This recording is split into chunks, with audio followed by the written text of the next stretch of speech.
Muy buenos días a todos. Vamos a dar comienzo a la clase del día martes 21 de julio, la penúltima clase ya de este semestre, que se ha pasado bastante rápido a pesar de todas las complicaciones que hubo al principio.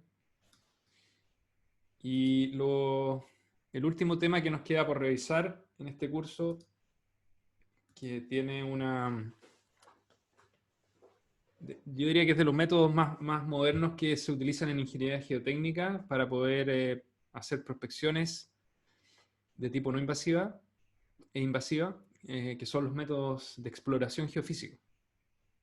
Cuando yo tomé el curso de geomecánica hace ya casi 20 años, la verdad es que se conocía bastante menos de los métodos geofísicos, como que los ingenieros civiles no estaban muy acostumbrados a emplearlo. Hoy en día, en cambio, son muy populares y considero necesario que ustedes al menos tengan una noción de cuáles son las características de estos tipos de métodos, las diferencias de los grandes grupos que existen. Así que la clase del día de hoy les va a servir para que en el futuro ustedes puedan tener una buena idea de qué se tratan estos métodos cuando los vean utilizar en la práctica. Esta presentación es bastante similar a la que yo hago en el curso de dinámica de suelo, ¿ya? Porque en ese curso uno adentra un poco más en este tipo de métodos, explica, digamos, explica cómo se obtienen los datos, cómo se procesan, etc. Lo que voy a hacer acá más bien es una clase de tipo introductoria, ¿ya? Así que si ustedes tienen intenciones de seguir, digamos, aprendiendo un poco más estos métodos, pueden hacerlo más adelante en la carrera. Entonces, lo que tengo preparado para el día de hoy, igual es una presentación un poquito larga, así que quizás vaya a tener que hacerla más resumida de la cuenta. Los métodos que vamos a ver en forma conceptual son el de refracción sísmica, que aparece ahí. El de reflexión no lo vamos a ver, un caso particular de la refracción, o digamos, se puede considerar que son medio parecidos estos métodos. Después vamos a ver un par de métodos invasivos, que son el downhole y el crosshole. Y por último, algunos conceptos de métodos de ondas superficiales. Entonces vamos a partir primero con un método que utiliza ondas de cuerpo, que es el método de refracción. Entonces, lo primero que uno hace cuando revisa estos métodos es entender la diferencia entre las ondas sísmicas, ¿ya? Y existen dos grandes grupos, las ondas de cuerpo, que son aquellas ondas que se propagan al interior de un material, y las ondas superficiales. Las ondas de cuerpo son de dos tipos, ondas compresionales u ondas de tipo P, y las ondas de corte, que son las ondas tipo S. La diferencia entre ambos tipos de onda es cuál es el movimiento de partícula en relación a la dirección de propagación de la onda. Entonces lo que ustedes ven en esa figura es que las ondas se están propagando todas hacia la derecha. La onda P, por ejemplo, se propaga teniendo un movimiento de partícula en esa dirección que también es solidaria a la dirección de propagación. Eso entonces repercute en que yo voy a tener zonas del material que van a estar en compresión y otras que van a estar en extensión o dilatación, como dice ahí. Las ondas de tipo S, en cambio, el movimiento de partícula es perpendicular a la dirección de movimiento de la onda. Entonces ustedes ven que se generan esas ondulitas. Esto, ustedes tienen que imaginarse lo que se está propagando al interior de un cuerpo. No hay bordes. Simplemente estas imágenes que aparecen ahí son de tipo esquemáticas, para que ustedes puedan ver mejor cómo se propaga la onda, cuál es el movimiento de partícula. Pero en realidad, al ser ondas de cuerpo, ustedes tienen que imaginarse que esas ondas se propagan por un medio continuo. Bueno, el otro gran grupo de ondas son las ondas superficiales, que se están utilizando mucho hoy en día en la práctica de la ingeniería sobre todo, y que son ondas que se forman cuando las ondas de cuerpo se encuentran con una superficie libre. Entonces, es natural que en muchas aplicaciones de geofísica en terreno se utilicen este tipo de onda, porque muchas veces los sensores que uno dispone los pone en la superficie del terreno. Entonces, al ponerlos en la superficie, lo que uno está detectando son precisamente ondas superficiales y no ondas de cuerpo. Dentro de las ondas superficiales se encuentran dos tipos principalmente, las ondas de tipo Love, que imagínenselo ustedes como una onda S que se propaga por superficie, ¿ya? Entonces, si la onda se propaga desde izquierda a derecha, el movimiento de partícula es perpendicular a esa dirección de movimiento. En cambio, la onda Rayleigh, que es la que está abajo, es una onda que tiene una componente de movimiento tanto vertical como horizontal. Y lo que aparece ahí como una especie de elipse que... no sé si ven mi cursor, pero aquí voy a tratar de hacer aparecer el puntero láser. Ahí está. Aquí ustedes ven una especie de elipse, ¿cierto? Que se mueve en contra en dirección contraria a la horaria, a la dirección horaria, ¿cierto? Entonces, si la onda se propaga de izquierda a derecha, esto indica un movimiento de partícula que va en contra de ese movimiento. Este movimiento retrógrado está asociado al primer modo de esa onda de tipo Rayleigh, ¿ya? Entonces, la diferencia entre la Love y la Rayleigh básicamente es que la Rayleigh tiene una componente vertical, mientras que la Love solamente horizontal. Entonces, lo que me voy a referir primero es al método de refracción sísmica, que es como el abuelo de todos estos métodos de prospección geofísica, y que utiliza principalmente ondas de tipo P, ondas compresionales para poder resolver o poder prospectar en profundidad. Entonces el método consiste en que, y a lo mejor ustedes lo han visto ya, en que un operador, ¿cierto?, con un martillo genera una fuente de ondas sísmicas, ¿cierto? Entonces esta persona al golpear aquí una placa que está en el suelo va a generar muchas ondas sísmicas que son registradas por cada uno de estos geófonos que aparecen en una línea acá. Entonces, al generar ese frente de ondas, ya van a haber ondas que se van a medir en estos sensores en el tiempo a través de un sismógrafo que aparece acá. El tema es que los sensores que están más cerca de la fuente es muy probable que vayan a recibir el frente de ondas directo, que se llama. Sin embargo, los sensores que están más lejos, en algún minuto, van a recibir el frente de ondas refractado, ¿ya? Refractado precisamente porque muchas veces cuando uno está prospectando suelos, por ejemplo, la velocidad del suelo más superficial es menor que la velocidad de los estratos más profundos, ¿ya? Esos estratos más profundos pueden ser bien roca o pueden ser otros suelos que están más consolidados o que tienen rigideces mayores. Entonces, al hacer arreglos de este tipo, lo que uno va a recibir, lo que va a medir en cada sensor, es una señal que se va a gatillar o va a comenzar a medir al momento en que esta persona genere ese frente de ondas con este martillo. Para eso se utiliza un trigger que se llama, que es un gatillo, ¿ya? El gatillo lo que hace es decirle al sismógrafo, tan pronto se genera la perturbación en superficie, este frente de ondas que yo les comento, el sismógrafo comienza a grabar y empieza a medir. Y en algún minuto va a comenzar a recibir esas ondas que se generaron a partir de la fuente. ¿Ya? Eso básicamente en eso consiste la medición del ensayo. La descripción más detallada de este ensayo la pueden encontrar nuevamente en una norma americana, la STMD 5777, y el objetivo de este test, que es muy importante tenerlo en mente, es la obtención de un perfil de ondas compresionales, un perfil de ondas tipo VP. ¿Ya? A diferencia de las ondas de corte, la velocidad de onda de corte se denomina V sub S.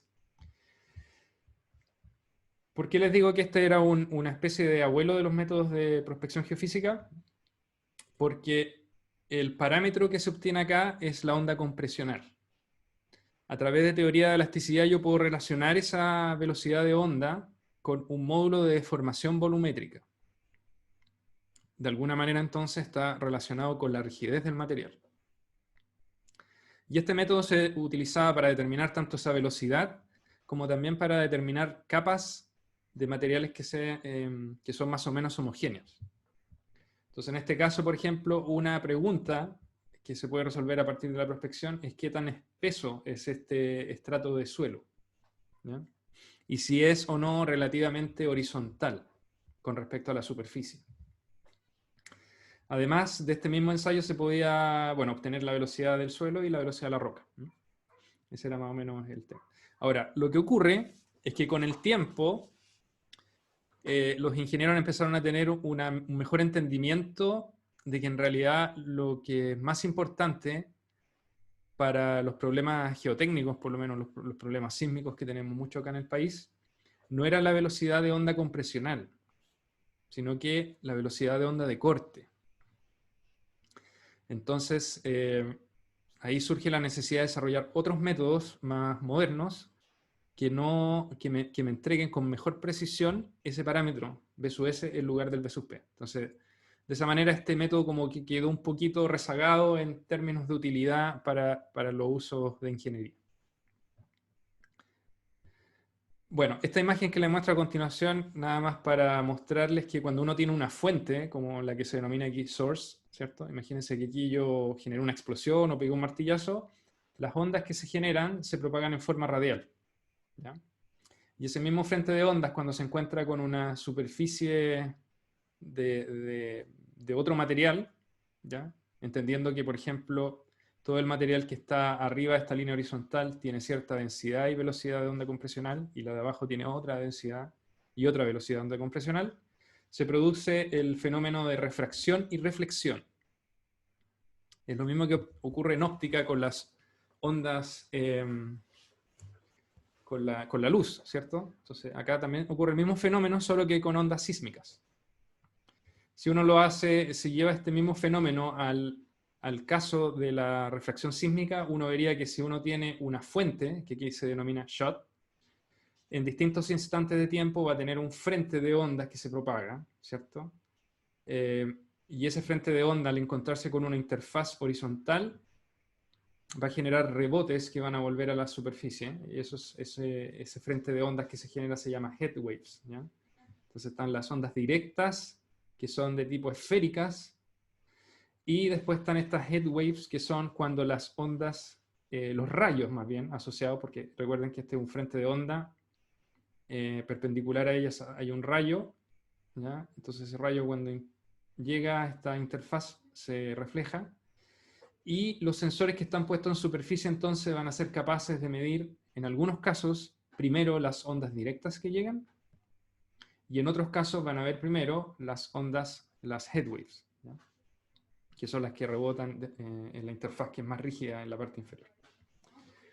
Para poder llevar a cabo este tipo de ensayos se requieren sensores.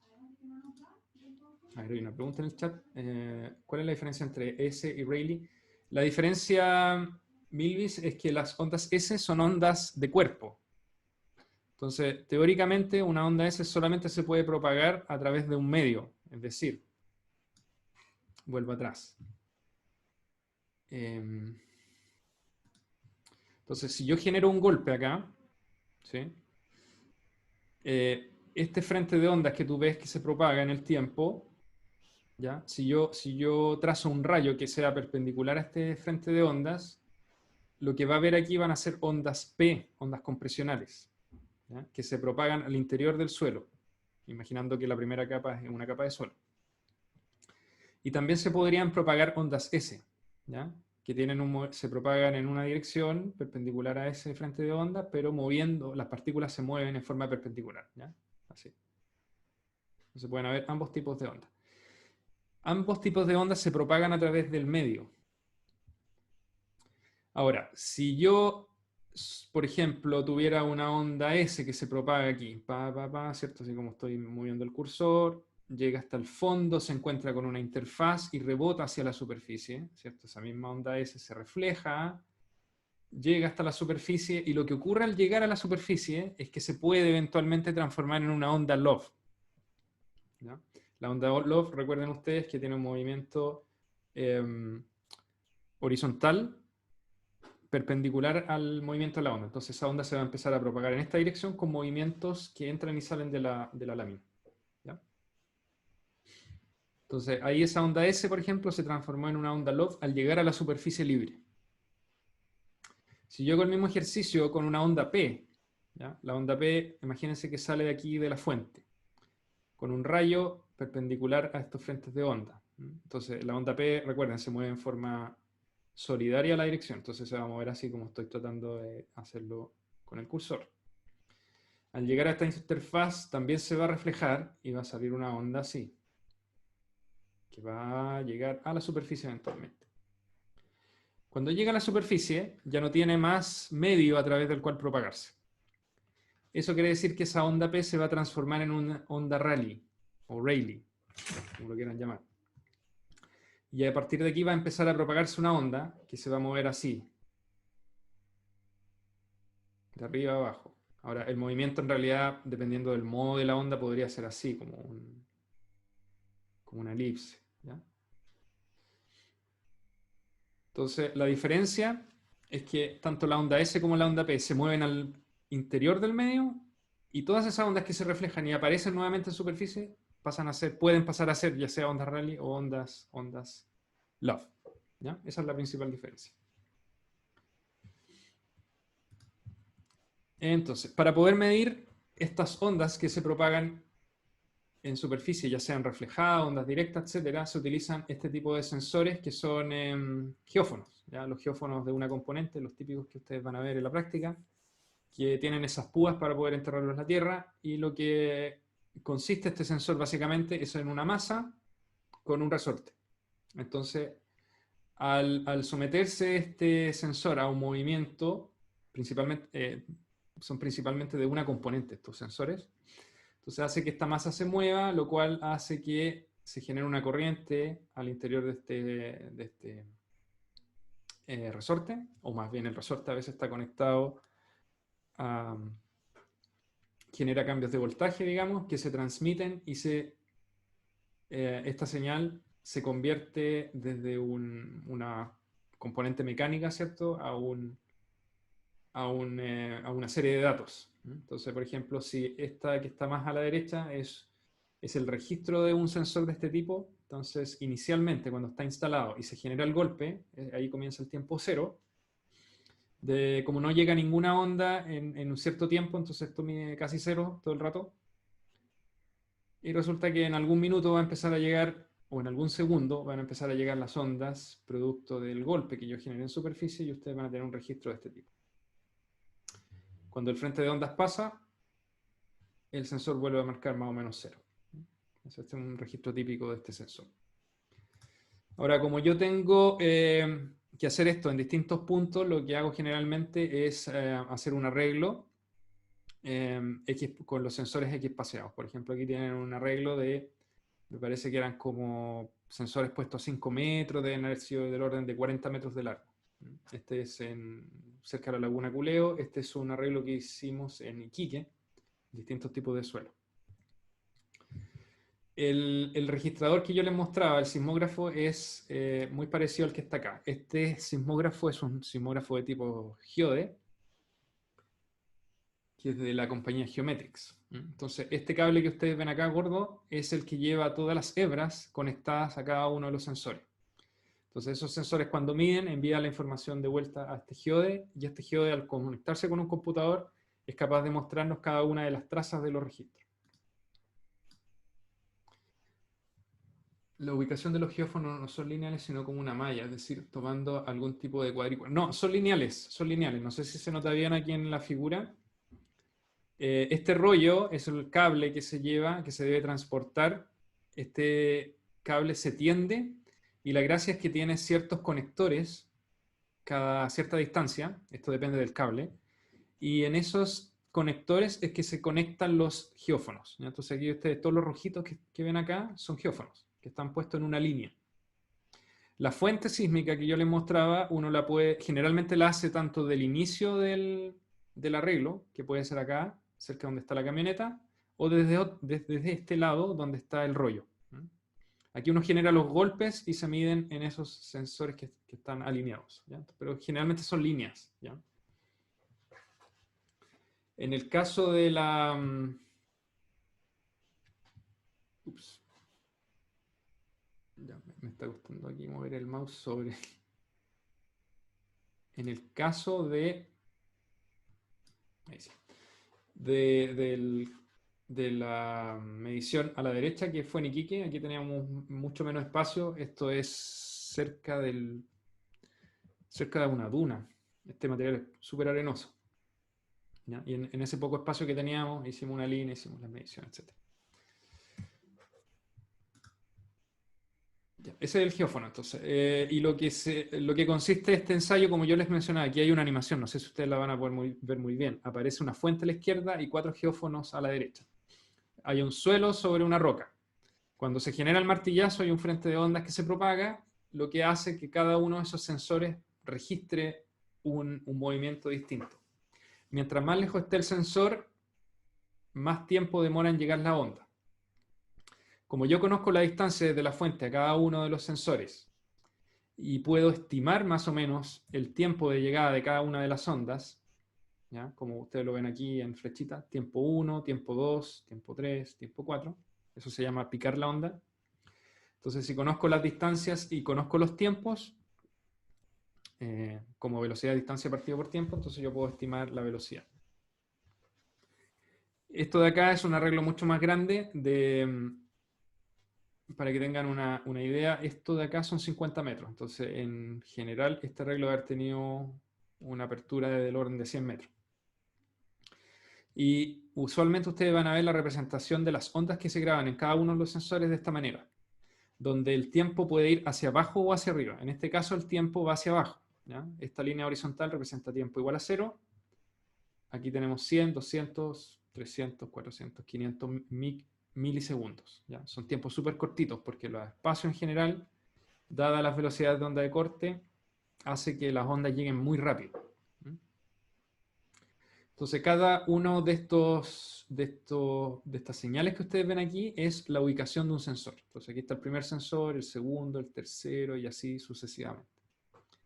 Y ustedes pueden ver que mientras más lejos el sensor, más se demora la onda en llegar. Entonces, aquí ustedes podrían asociar esto a un estrato. Después aquí se produce una especie de quiebre y aquí otro quiebre más, lo cual uno interpreta después como distintas capas de velocidad onda de corte, de velocidad onda compresional en este material. Bueno, lo que aparece aquí es lo mismo que estaba en la lámina anterior, solo que fíjense ahora, la distancia está en la horizontal, donde está el 0 a la izquierda, crece la distancia hacia la derecha, entonces imagínense que cada uno de estos puntitos está ubicado a una distinta distancia de la fuente, y el tiempo ahora sí está hacia arriba. Cada uno de estos puntitos representa la llegada de la onda. Entonces aquí imagínense que tienen una especie de onda subiendo y aquí yo identifiqué que llegó la onda P. En cada uno de esos es lo mismo. Bueno, algunas cosas que se pueden determinar al analizar estos datos es, por ejemplo, la onda compresional de la primera capa, que en este caso, para este ejemplo, es 1350 metros por segundo, y la onda compresional de la capa que está más abajo, que es 4880 metros por segundo. Cuando uno ve la matemática que hay detrás de interpretar o de resolver analíticamente una capa sobre un semiespacio, puede llegar a obtener una expresión para poder determinar la profundidad a la cual está esa roca, o más bien la profundidad del estrato de suelo que está sobre esa roca. Y en este caso, utilizando esta expresión que ustedes ven arriba, pueden estimar que la profundidad de la roca es 5 metros, 5,6 metros. ¿Ya? No voy a entrar en detalles en el cálculo, eso si ustedes lo quieren ver con mayor nivel de detalle, lo pueden ver en la norma. Simplemente me interesa que entiendan que los datos que pueden obtener acá son, por un lado, la velocidad de onda compresional de la capa superficial, o de las capas superficiales que pueden identificar en sus datos, y a su vez la velocidad de onda compresional de una capa más profunda que tiende a ser más rígida, que podría ser eventualmente roca o un suelo más competente. Junto con ello, también el método permite estimar profundidades de esas capas, lo cual para un geotécnico, digamos, es complementario a los ensayos de prospección. Bueno, algunas consideraciones que hay que tener con este método: las ondas compresionales, como ya les mencionaba, son bastante rápidas y de alta frecuencia. Por lo tanto, para poder registrar esas ondas, uno requiere unas frecuencias de muestreo bastante altas. Frecuencias de muestreo quiere decir que los datos que voy a tomar con el sismógrafo tienen que tener una separación temporal muy pequeñita, ¿ya? Entonces ahí pongo un número de referencia, 5 por 10 a la menos 4 segundos. También este método requiere conocer cuál es el origen o el tiempo cero. Y esto se consigue a través del gatillo que yo les mencionaba, que se denomina en inglés trigger. Y existen teorías tanto para poder determinar teóricamente cuáles son las velocidades de estratos que están horizontales o están inclinados, ¿no? Entonces eso es parte de la interpretación del ensayo. Lo que aparece aquí al final es un ejemplo de datos que aparecen a la izquierda, donde están esas ondas, las ondas directas, las ondas refractadas, incluso las ondas reflejadas, y a la derecha aparece un perfil interpretado a partir de esos datos. Entonces, en este perfil, por ejemplo, ustedes pueden ver que la superficie está arriba, que hay una capa de arcilla limosa que tiene 8 metros de profundidad y 240 metros por segundo de velocidad. Abajo de esa capa se identificó una arena limosa pobremente graduada de 440 metros por segundo y se interpretó que a 28 metros hay una roca. La roca tiene 1200 metros por segundo. ¿Ya? Esa es más o menos la interpretación.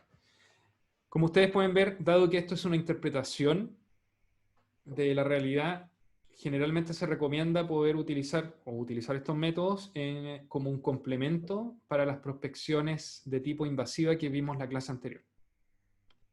Si ustedes recuerdan, nosotros dijimos que para hacer prospecciones superficiales bastaban con calicatas. Ya en ese caso no es tan necesario hacer ensayos como este de tipo de reflexión. Pero en aquellos casos donde necesitamos prospectar más profundo y necesitamos hacer sondajes que pueden llegar perfectamente hasta los 30 metros, digamos, el problema es que generalmente esos sondajes son mucho más caros. Y por el hecho de ser más caros, también son menos distribuidos en el espacio.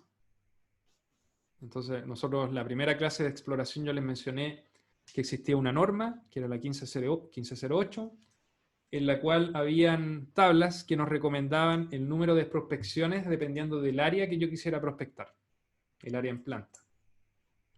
Entonces, muchas veces en proyectos se da que yo a lo mejor puedo tener, entre comillas, varios sondajes, ¿ya? Pero esos sondajes a lo mejor, no sé, serán 5. Y existe aún mucha incerteza si es que el suelo en profundidad sigue más o menos las mismas características que las prospecciones que yo tengo de tipo invasiva a través de sondaje. Entonces, para poder resolver esas incógnitas, muchas veces se complementan esos sondajes con estos tipos de métodos para ver si los perfiles de suelo que se obtienen son más o menos consistentes, ¿ya? Otra ventaja es que muchas veces los sondajes permiten obtener descripción de suelo, algunos permiten hacer ensayos, como los ensayos SPT que yo les mencionaba. Existen otros ensayos como el presiómetro de Menard o otros tipos de presiómetro que también me permiten determinar parámetros de rigidez, además de resistencia. Y estos métodos me complementan de alguna manera con otros parámetros, ¿ya? En este caso es la velocidad de onda compresional, que yo la puedo asociar también a un módulo de deformación. Entonces, siempre se recomienda utilizarlo como un complemento a los métodos de prospección invasiva. Hay algunos casos también en que se pueden utilizar por sí solos cuando no necesito profundidades de prospección tan grandes, ¿ya? O sea, podría ser el caso en que yo necesito solamente calicatas de, qué sé yo, 3, 4 metros y puedo hacerlas mecánicamente, pero de todas maneras quisiera estar seguro de que no tengo cosas más extrañas a profundidades mayores. Entonces ahí a lo mejor podría contratar un servicio de este tipo para descartar o confirmar la existencia de algún estrato que pueda ser complejo o no. Bueno, aquí aparecen valores típicos de referencia para algunos materiales de velocidad de onda compresional. Entonces, cuando tengo materiales que son muy rígidos, como por ejemplo un granito, roca granítica, tengo velocidades que pueden llegar a ser tan altas como 4500 metros por segundo. El agua, para que ustedes sepan, tiene una velocidad de onda compresional del orden de 1500 metros por segundo. Y los suelos, aquí aparecen, por ejemplo, gravas o arenas secas, tiene valor entre 450 y 900, y cuando los materiales están saturados tienden a tener mayor velocidad, ¿ya? Aquí es la principal, diría yo, desventaja del método de refracción sísmica es que la velocidad de onda compresional, que es la que se mide, es muy sensible a la presencia de agua. Entonces, muchas veces yo podría interpretar erróneamente un ensayo pensando que en realidad tengo un suelo rígido de alta velocidad de onda compresional, pero lo que estoy midiendo es producto de que existe agua en ese material. El material podría estar saturado o con un alto grado de saturación. Entonces, para eso se recomienda utilizar la refracción cuando yo sé que los materiales están relativamente secos o con bajas humedades, en aquellos casos donde yo quiero encontrar cambios fuertes de rigidez o detectar capas o rocas sobre un suelo, digamos, o cambios bruscos de rigidez. Y algunas veces también se utiliza este hecho de que la velocidad de onda compresional es sensible a la presencia de agua para poder detectar niveles freáticos, ¿ya? Entonces, esas son como las aplicaciones principales.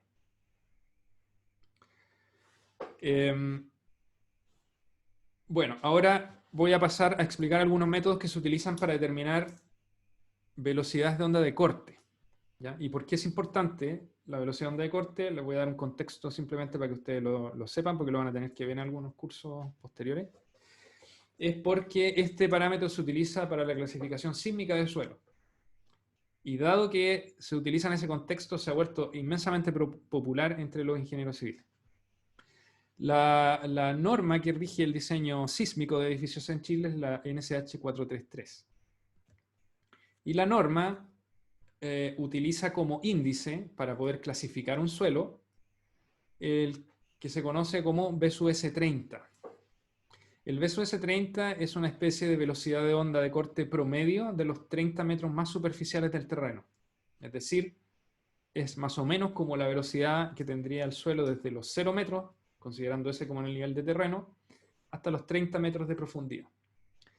Y tiene una formulita que es bastante simple, que es la razón entre la sumatoria de las alturas de cada uno de esos estratos que estén entre 0 y 30 metros. ¿Ya? Esa sumatoria obviamente tiene que ser 30 metros. Dividido por la sumatoria de las razones entre los espesores y las velocidades de cada una de esas capas. ¿Ya? Entonces, la propuesta de clasificación de esta norma nos dice lo siguiente. ¿Ya? Y aquí quiero que solamente consideren las 3 primeras columnas. Si el suelo es muy competente, considerado como algo competente, ya sea una roca o suelo cementado, si sé que el BSUS 30 es mayor a 900 metros por segundo, yo puedo clasificar ese suelo como tipo A. ¿Ya? Entonces, tipo A es aquel suelo que tiene una velocidad, un BSUS 30 mayor o igual a 900 metros por segundo.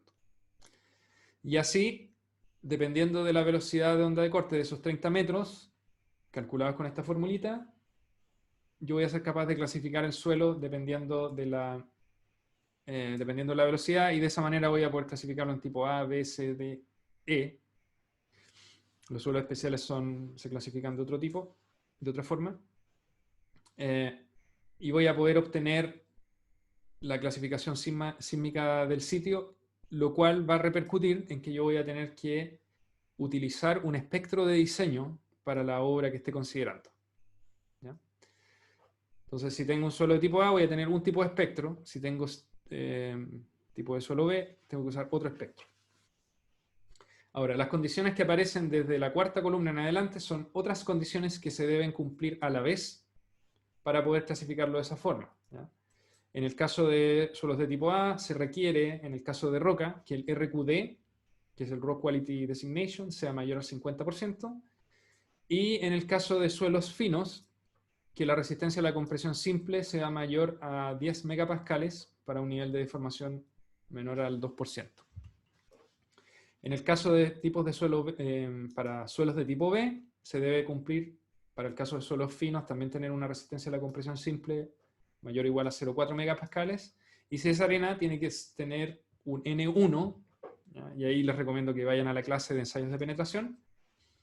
El N1 es el número de golpes del ensayo SPT normalizado a 1 kilogramo fuerza por centímetro cuadrado, mayor o igual a 50. ¿Ya? Lo mismo aplica para los otros tipos de suelo, con distintos valores de referencia.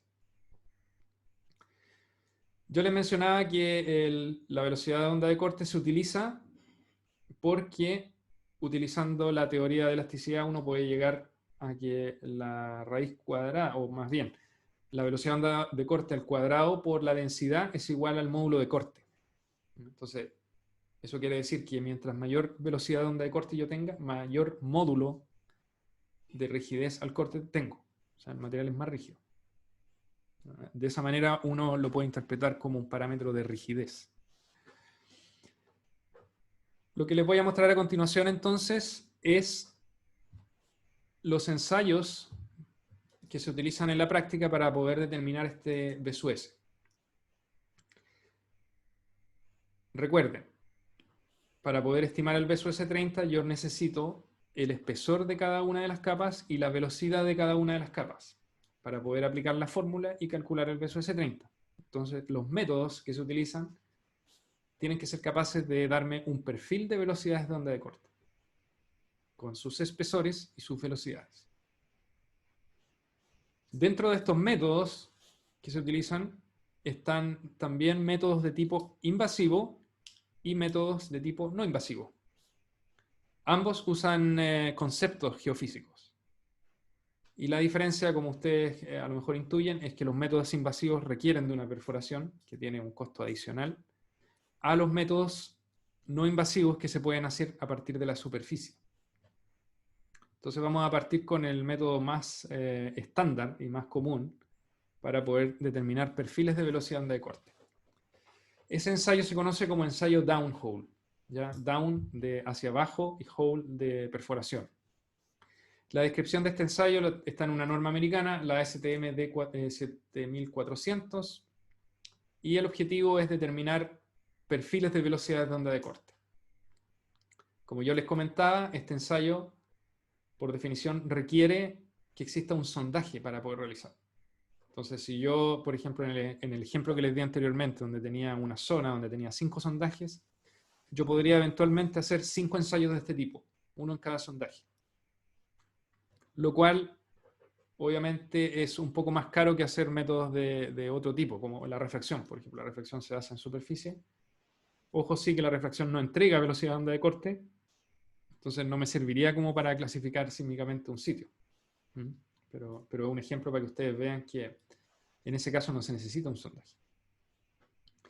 Entonces el ensayo básicamente consiste en, cuando yo tengo una perforación como la que aparece acá, a distintas profundidades yo puedo hacer lo siguiente.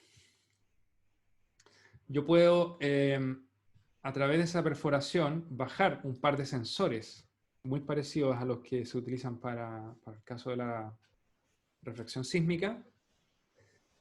Bajo esos sensores a la profundidad deseada con un sistema de packers, que son una especie de globos. Lo que se hace es inflarlos para poder generar un buen acoplamiento entre el sensor y la perforación.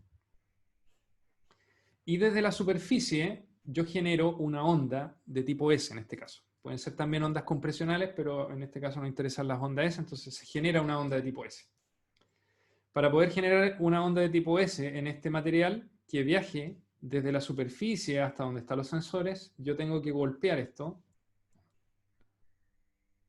desde afuera de la lámina hacia dentro de la lámina. Y se va a generar una onda como la que aparece ahí. Ahora, como en este caso en particular aparecen 2 sensores, ¿ya? Y esos 2 sensores van a registrar, al igual que en el caso de refracción, ¿cierto? Van a registrar la llegada de esas ondas a la profundidad deseada. Entonces, como yo conozco la distancia que existe entre la fuente y los sensores, y además conozco el tiempo que se demoró en llegar la onda, en este caso como tengo 2 sensores, voy a conocer el desfase temporal delta t, en el cual, digamos, corresponde al desfase de la llegada de onda al primer sensor más superficial, más cerca de la superficie, y al segundo sensor que está más abajo. Como también conozco la diferencia de distancia entre estos sensores, entonces puedo calcular la velocidad de onda de corte como la diferencia de distancia entre los sensores partido por la diferencia de tiempo que se demoró la onda en llegar entre uno y otro sensor. ¿Ya? Entonces, esta es una forma de determinar la velocidad de onda de corte. Con incrementos de distancia e incrementos de tiempo. Otra forma que se puede utilizar es simplemente utilizando un sensor. Si tengo, por ejemplo, solamente el sensor de abajo, ¿ya? Yo conociendo la distancia desde la fuente hacia abajo, ¿cierto? Considerando además este X, que es la distancia horizontal, ¿cierto? A través de Pitágoras puedo conocer esta distancia. Y conozco además el tiempo que se demora en llegar la onda, desde el momento que se activa el gatillo, cuando generó el golpe, hasta el momento en que yo soy capaz de detectar la onda en la señal. Eso me entrega el tiempo. Entonces, si conozco la distancia y conozco el tiempo, también puedo estimar la velocidad. Esas dos formas se pueden interpretar los datos para poder obtener perfiles de velocidad. Ahora, esto se hizo para una profundidad. Lo que les acabo de explicar es válido para una profundidad. Si yo voy bajando los sensores, puedo repetir el mismo proceso a distintas profundidades, con lo cual voy a obtener al final un perfil de velocidades de onda de corte. Si yo quisiera determinar un perfil de ondas compresionales, yo puedo utilizar el mismo principio, pero en lugar de generar ondas de corte, golpeando de la manera como está indicado en la lámina, yo podría hacer un golpe que genere ondas compresionales. ¿Ya? Podría con un martillo pegar de arriba hacia abajo y generar ondas P. La única consideración que hay que tener en ese caso para medir esas ondas P es la orientación de los sensores que tengo en profundidad. Fíjense aquí que los sensores están dispuestos en una dirección solidaria al golpe que estoy pegando arriba. Entonces, de alguna manera esos sensores están orientados para poder medir ondas S. Si yo quisiera medir ondas P, tendría que ubicarlos o ponerlos en la dirección apropiada para que también sean capaces de medir las ondas compresionales que yo genero en superficie. Entonces, es la única consideración que hay que tener. En ambos casos yo podría obtener un perfil de ondas S y ondas P. Lo que les voy a mostrar a continuación son ejemplos de caracterización geotécnica utilizando esta metodología, que ustedes la pueden encontrar en la página terremotos ingenieriauchile.cl. Es un informe de IBM que caracterizó las estaciones sismológicas que midieron el terremoto del Maule del año 2010. Lo que aparece ahí en ese informe básicamente es para varias estaciones que midieron el terremoto. Bueno, aquí aparece la información, que es el nombre de la estación, la profundidad del sondaje que se utilizó para medir el perfil de velocidad, la ubicación. Y lo que aparece a la izquierda, por ejemplo, son registros de los sensores que se utilizaron para medir los perfiles de velocidad a distintas profundidades. Entonces, la primera traza que ven más arriba era un sensor que estaba ubicado casi a los 2 metros de profundidad. Y así, separados en intervalos de 2 metros, se fue completando las mediciones hasta poder graficarlos todos juntos y ver lo que ustedes ven acá. En las tablitas de la derecha lo que aparece es para cada una de las profundidades la distancia recorrida por las ondas desde la superficie hasta esa profundidad y los tiempos de arribo de las ondas. En el gráfico de la izquierda se muestra solamente el arribo de las ondas compresionales. Entonces, donde ustedes ven en la flecha, yo traté de señalar más o menos dónde llega la onda que está cuando el sensor está ubicado a 10 metros de profundidad. Y según esto, según lo que aparece en la tablita, ese tiempo en el cual llegó esta onda es del orden de 14 milisegundos. ¿Ya? A los 10 metros, que es este valor que está acá. Si miramos ahora los datos de las ondas S, que aparecen en esta lámina, las ondas S, ondas secundarias, son un poco más lentas. Entonces, a esa misma profundidad, fíjense que ahora el tiempo que demora en llegar a esa onda S es un poquito mayor, son 26 milisegundos. Entonces, después de haber analizado todas estas trazas, lo que uno hace es precisamente esto que aparece acá: profundidad, distancia recorrida, tiempos de arribo. Cuando uno procesa eso, puede encontrar un perfil de velocidad de ondas compresionales y ondas de corte, como la que aparece acá en la tabla. Entonces, si transformamos esos tiempos y esas distancias recorridas a velocidades, para el caso del sensor que estaba a 10 metros de profundidad, eso nos entregó que la velocidad de onda compresional es 1590 y la velocidad de onda de corte es 270. Fíjense que la razón entre la onda compresional y la S siempre es que la compresional es bastante más grande, ¿ya?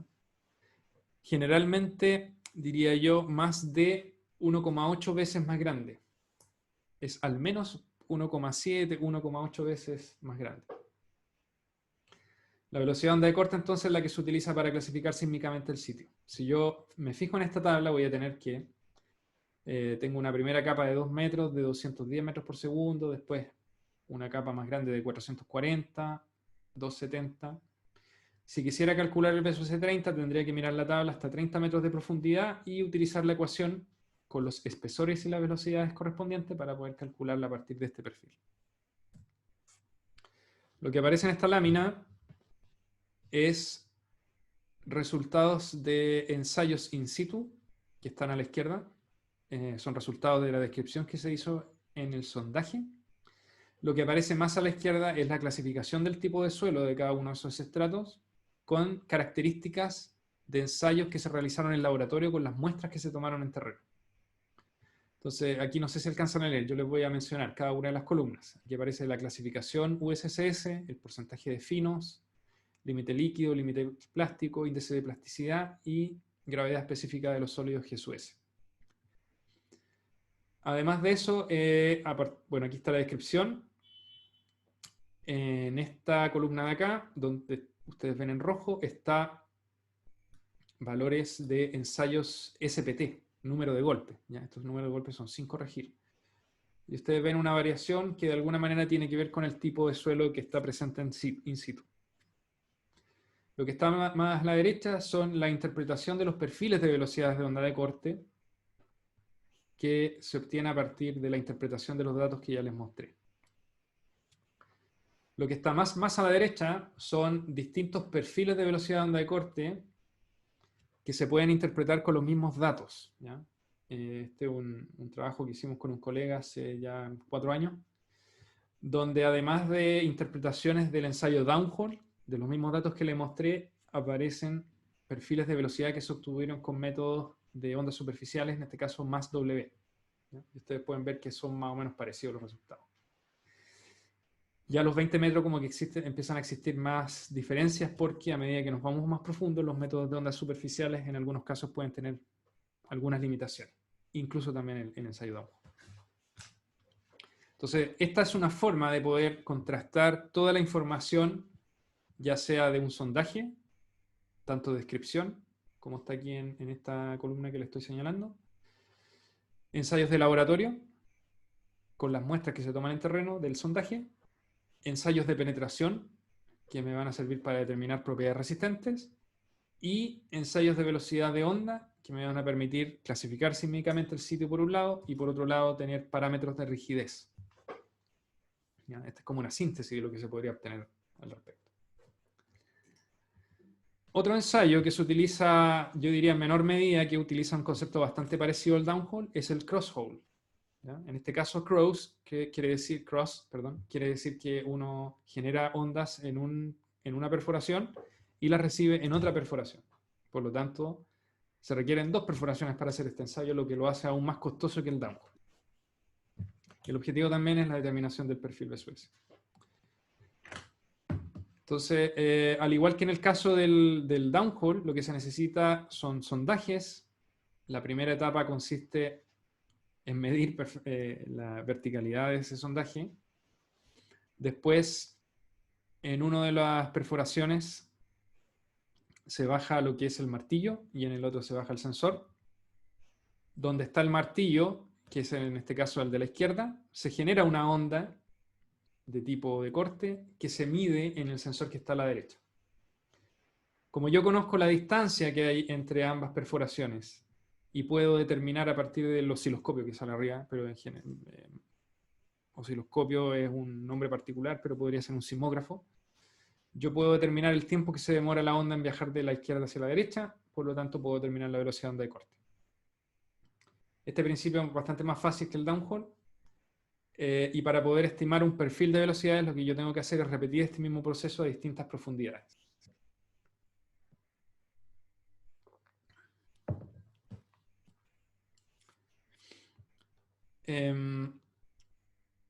Este ensayo, si bien es conocido en la práctica, no es tan utilizado. El downhole yo diría que es mucho más utilizado.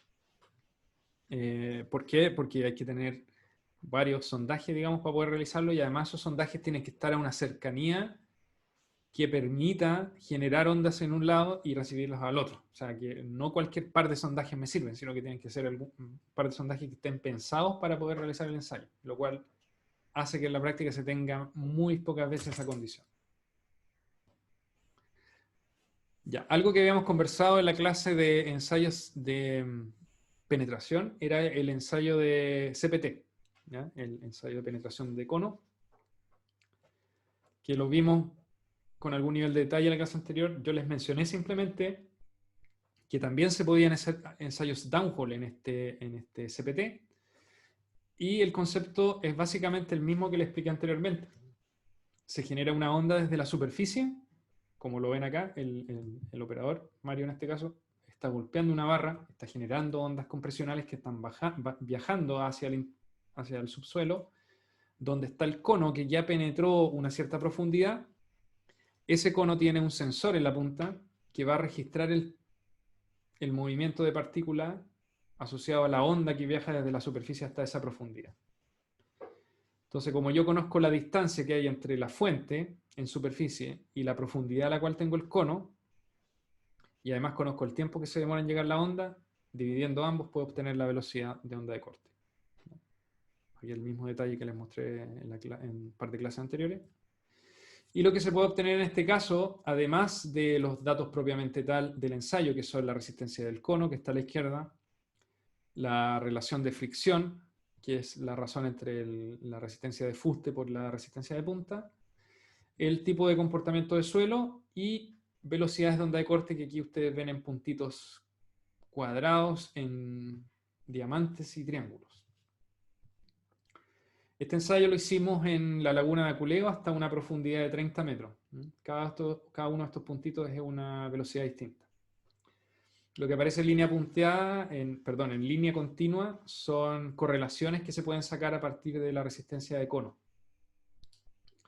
Cuando uno le asigna valores a cada una de las capas, puede obtener que el beso S30 es 230 metros por segundo.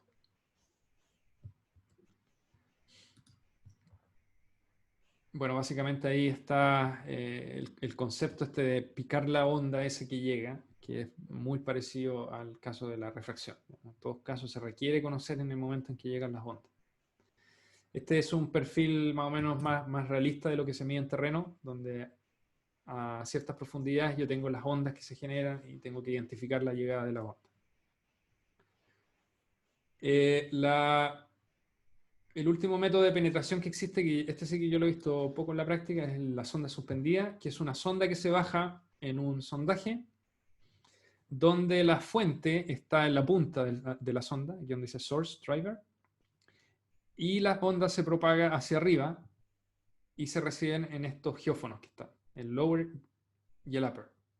Entonces a la derecha aparece cuál sería el registro en este caso, y conociendo la distancia entre la fuente y cada uno de los sensores, que es una distancia fija, dado que está dada por la sonda que yo estoy utilizando, y conociendo el tiempo que se demora en viajar la onda desde la fuente hacia arriba, puedo también determinar velocidades.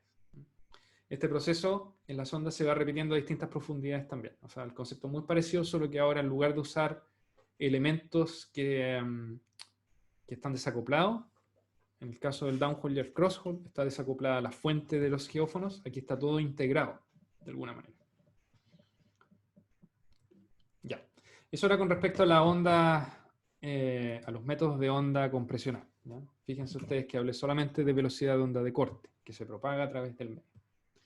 Lo que les voy a comentar a continuación son métodos de ondas superficiales, que son métodos de tipo no invasivo, porque no es necesario tener una perforación para poder realizarlos. Yo los puedo hacer a través de la superficie.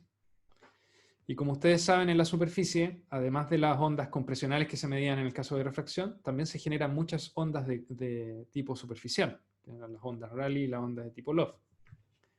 Lo que hacen estos métodos es interpretar esas ondas superficiales y a partir de un proceso de cálculo me entregan un perfil de velocidades de onda de corte. Si ustedes quieren ahondar más en estos tipos de ensayos, les recomiendo que revisen este manual de aplicación de técnicas geofísicas basado en ondas superficiales de los autores Francisco Umire y Esteban Sáez de la Universidad Católica y Felipe Leighton de la Universidad de Chile. Este manual yo creo que aún está disponible en esa dirección, si lo quieren mirar en detalle. Entonces, el concepto aquí es muy, muy parecido al de refracción sísmica, con la diferencia que ahora se utiliza, además de la fuente que ustedes ven ahí, y los sensores que se ponen en superficie, que son pueden ser exactamente los mismos que en refracción, se utiliza un concepto que es un poquito distinto, ¿ya? Lo que se trata en este caso es medir, lo que se obtiene como resultado es una curva de dispersión. Esa curva de dispersión es la que tienen aquí abajo. Y la curva de dispersión lo que nos dice es que en medios que son estratificados, que tienen distintas velocidades de onda, dependiendo de la longitud de la onda, de la longitud de onda lambda, esa onda se puede demorar más o menos, ¿ya? Entonces, por ejemplo, en el caso izquierdo tengo un suelo que es perfectamente homogéneo. Independiente del tipo de onda que yo genere, ya sea longitud de onda lambda 3, lambda 2 o lambda 1, dado que el suelo es homogéneo y tiene la misma velocidad, todas ellas van a llegar con la misma velocidad o van a desarrollar la misma velocidad a medida que se propagan por la superficie. En cambio, en suelos más realistas, que generalmente tienen variaciones de velocidad en profundidad, lo que va a ocurrir es que las ondas que tienen longitud de onda larga, como lambda 3, va a tender a ser más rápida que las ondas de longitud de onda corta que se propagan más cerca de la superficie. Eso es lo que dice la curva de dispersión que aparece aquí abajo. Me dice, la longitud de onda 3 se propaga a una velocidad c sub b, que es mayor que la velocidad a la que se propaga la onda de longitud de onda más corta, c sub a. Entonces el objetivo de estos métodos de ondas superficiales es encontrar esa curva de dispersión en forma experimental. Para poder encontrar eso, hay distintos métodos propuestos en la literatura que van desde el SAS-W, MAS-W, tanto activo como pasivo, dependiendo del tipo de fuente que se utilice, REMI, SPAC, etc. Hay innumerables métodos. Lo que comparten cada uno de estos métodos es que el objetivo último es encontrar esa curva de dispersión. Esa curva de dispersión que me relaciona las velocidades de fase con la frecuencia, ¿ya? La frecuencia ustedes a través de esta ecuación la pueden encontrar, ¿ya? Uno habla indistintamente de longitud de onda o de frecuencia. Una longitud de onda larga está asociada a una frecuencia baja, son inversamente proporcionales. Y viceversa, una longitud de onda corta está asociada a una frecuencia alta. Esta curva de dispersión es la que cada uno de estos métodos busca determinar con distintas técnicas, ¿ya? Entonces, para poder utilizar métodos de ondas superficiales, yo tengo que pensar básicamente que estoy haciendo tres tipos de procesos. El primer proceso es adquirir los datos, que va a ser el registro del movimiento de las ondas superficiales, que yo puedo generar en superficie tanto a través de métodos activos, como aparece aquí un martillo golpeando la superficie, ¿ya? Pueden ser explosivos, pueden ser martillos, pueden ser masas que están cayendo, etc. O pueden ser ondas generadas por fuentes pasivas, vibraciones ambientales, ruido en general, de actividad antrópica, etc. ¿Ya? Dependiendo del tipo de método que yo elija, generalmente es el largo del registro que debo tener. Cuando estoy utilizando una fuente activa, generalmente yo estoy interesado solamente en el frente de ondas transientes que se genera por la fuente. Entonces, son generalmente mediciones cortas. Cuando estoy registrando, por el contrario, vibraciones ambientales, necesito tener registros más largos, ¿ya? Minutos, horas incluso. Después de eso viene este procesamiento que yo les mencionaba, que va a depender del tipo de método, cuyo resultado va a ser la curva de dispersión, que es la razón entre la velocidad de fase y la frecuencia. Aquí está en términos de frecuencia angular, ¿ya? Frecuencia angular, recuerden ustedes, 2pi por f. Y por último, viene el proceso de inversión. Y el proceso de inversión lo que busca es, bien, yo tengo la curva de dispersión. Esa curva de dispersión está asociada a un perfil de suelos en terreno. Yo no tengo cómo diablos saber cuál es ese perfil. Entonces el proceso de inversión lo que hace es generar muchos modelos de suelo, de capas horizontales, y calcula teóricamente cuál es la curva de dispersión de todos esos modelos. El modelo que yo vaya a elegir va a ser aquel modelo que tiene una curva de dispersión teórica lo más parecida posible a la que me di in situ.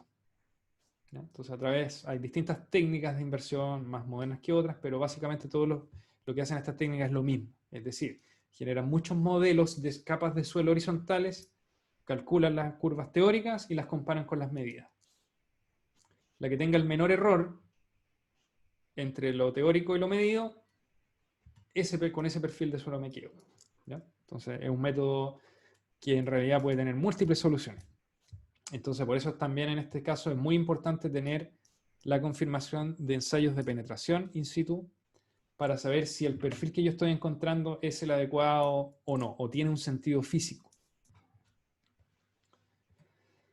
Bueno, básicamente aquí está un poco más de detalle de la configuración. Como yo les mencionaba, hay un trigger conectado a un...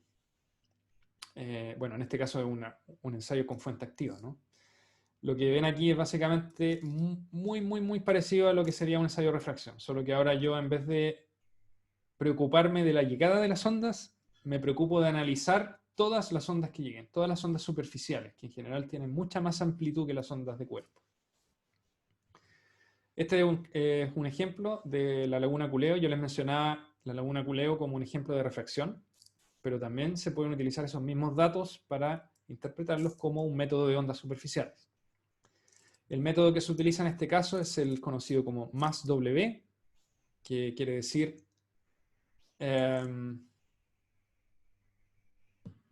se me olvidó. Multi-Channel Analysis of Surface Waves. Eso. Que es como el primo más sofisticado del SAS-W, que es Spectral Analysis of Surface Waves. En este caso tenemos, como les mencionaba al inicio de la clase, un arreglo de 45 metros de largo, con sensores ubicados a 5 metros entre sí, y se hizo numerosos golpes. El camión que ustedes ven ahí al fondo es el camión donde se hicieron los ensayos CPT, con medición también de velocidad de onda de corte.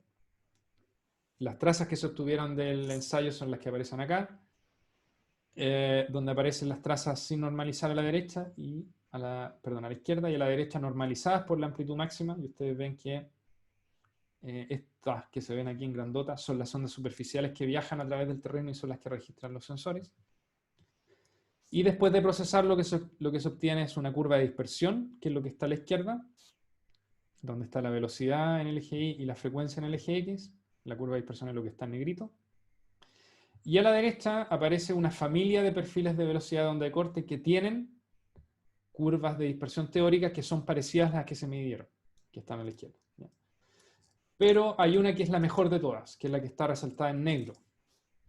Y ese perfil, que es el mejor de todos, el que te genera el mejor ajuste, es bastante simple, con una capa superficial que tiene del orden de 180 metros por segundo, y desde los 10 metros hacia abajo, hasta los 15 más o menos, tiene otra velocidad que es cercana a los 320 metros por segundo.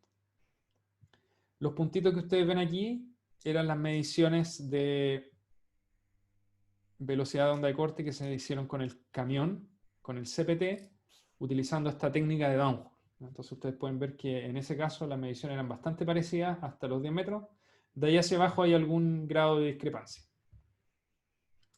Entonces por eso es importante tener a veces, en muchos casos, digamos, tener la confirmación de un ensayo de prospección de penetración, ¿ya? Un ensayo en un sondaje o el sondaje mismo. ¿Ya?